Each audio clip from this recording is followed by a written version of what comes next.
కనిపిస్తున్న ఫోటోలో చూడండి, పాపని భార్యని ఇద్దరిని చంపేశాడు. ఇలాంటి కషాయ వాళ్ళు ఉంటారా తండ్రి?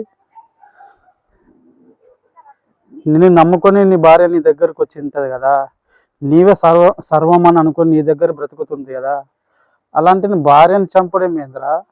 అది ఆడబిడ్డ పుడుతుందని అనుమానంతో మళ్ళీ చంపేసినావు. ఏందిరా ఇలాంటి మనుషులు ఉన్నారా? ఇలాంటి మూర్ఖులు ఉన్నారు ఏంట్రా బాబు? భయం వేస్తుంది ఇలాంటి వాళ్ళు చూస్తుంటే. హాయ్ అండి, అందరికీ నమస్తే. నేను మీ సల్మాన్ అండి.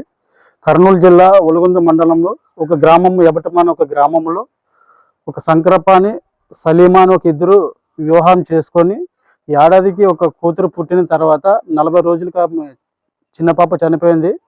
చిన్న పాప చనిపోయిన తర్వాత మళ్ళీ గర్భవతి, మళ్ళీ ఒక కుమార్తె పుట్టింది. ఆమెకి 3 సంవత్సరాలు. తర్వాత మళ్ళీ గర్భవతి అయినప్పటికీ గర్భంతో ఉంది. మూడు సంవత్సరాల పాప కాకుండా మళ్ళీ ఒక గర్భవతి అయింది. ఆమె గర్భవతి అయిన తర్వాత ఆయనకి మళ్ళీ డౌట్ వచ్చేసి మళ్ళీ ఆడపిల్ల పుడుతుందని, అంటే మొదట ఆ కూతురు ఏడాదికి పుట్టిన కూతురు చనిపోయింది. సెకండ్ మళ్ళీ కూతురు పడితే 3 సంవత్సరాల పాపగా ఉంది ప్రజెంట్.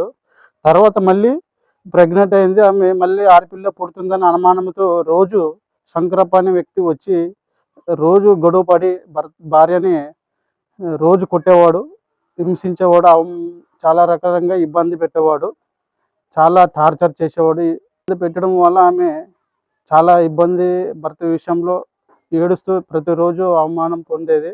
ఇలాంటి సంఘటన జరిగే విషయంలో ప్రతిరోజు ఆయన తాగొచ్చి భార్యను కొట్టేవాడు. ఆడపిల్లలే పుడతారా, ఆడపిల్లలే అన్నట్టు ఆయన తాగొచ్చి భార్యను కొట్టేవాడు. తర్వాత ఏం చేశాడంటే, ఒకరోజు గొడవ పడేసి భార్యని కర్రతో పైన కొట్టడం వల్ల భార్య అక్కడే స్పాట్గా చనిపోయింది. చనిపోయిన తర్వాత ఆ విషయం, అక్కడ జరిగినటువంటి గొడవ విషయము తన కూతురైనటువంటి పాప, 3 సంవత్సరాల పాప చూసింది.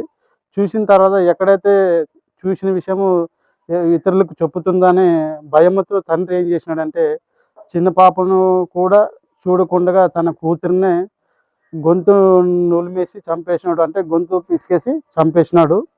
అక్కడ ఇద్దరిని చంపేసి పారిపోతే పోలీసులకు అక్కడ దొరికిపోయినాడు. ఇది జరిగిందండి విషయము. కాకపోతే విషయం చెప్తున్నా ఏమిటంటే, ఆడపిల్లలు పుట్టడమే ఒక శాపం అనుకుంటే భూమి మీద ప్రతి ఒక్కరు ఆడవాళ్ళు చాలామంది ఉన్నారు, అందరు చనిపోవాలా? అది కథ కాదు కదా. అంటే మనకు జన్మనిచ్చింది ఎవరు? ఒక ఆమెనే కదా, ఒక స్త్రీనే కదా. దయచేసి ఆలోచన చేయండి. ఆడపిల్లలని చిన్న చూపు చూడకుండా, ఆడపిల్లలని ఒక నీచంగా చూడకుండా, దయచేసి మీకు చేతులేసి దండ పెడుతున్నా, ఆడపిల్లల్ని చులకన చూడకండి. ఆడపిల్ల లేకుంటే సృష్టికి జన్మం లేదు, సృష్టికి మూలం లేదు, గుర్తించుకోండి. స్త్రీ మనకి ప్రాముఖ్యమైనది, దేవుడు ఇచ్చినటువంటి యొక్క కలియక ఇది. పురుషుడైన స్త్రీ అనే దేవుడు ఇచ్చినటువంటి యొక్క జంట. కాబట్టి స్త్రీ అయితే లేకపోతే పురుషుడు లేడు, పురుషుడు లేకపోతే స్త్రీ లేదు, ఇద్దరు కలియక ఉండాలి. అది దేవుడు ఇచ్చినటువంటి గొప్పది.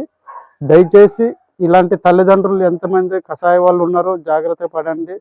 ఇంత తండ్రి సొంత రక్తబంధమైనటువంటి కూతురిని చంపాడంటే ఎంత దుర్మార్గుడు ఆలోచించండి. చాలా బాధ వేసింది ఆ విషయం చూసినప్పుడు. ఆలోచించండి. ఇలాంటి సంఘటనలు జరగకుండా ఉండాలంటే మనము అరికట్టాలి. ప్రభుత్వం కూడా ఇలాంటి విషయంలో కేర్ఫుల్గా తీసుకోవాలి, శిక్ష పడే విధంగా తీసుకోవాలి. ప్లీజ్ దయచేసి వీడియో అందరికీ షేర్ చేయండి. ప్లీజ్ ఫ్రెండ్స్, తప్పకుండా ఈ వీడియో అందరికీ షేర్ చేయండి. ఇలాంటి సంఘటనలు జరగకుండా కొందరైనా ఈ వీడియోని చూసి మార్పు చెందాలి.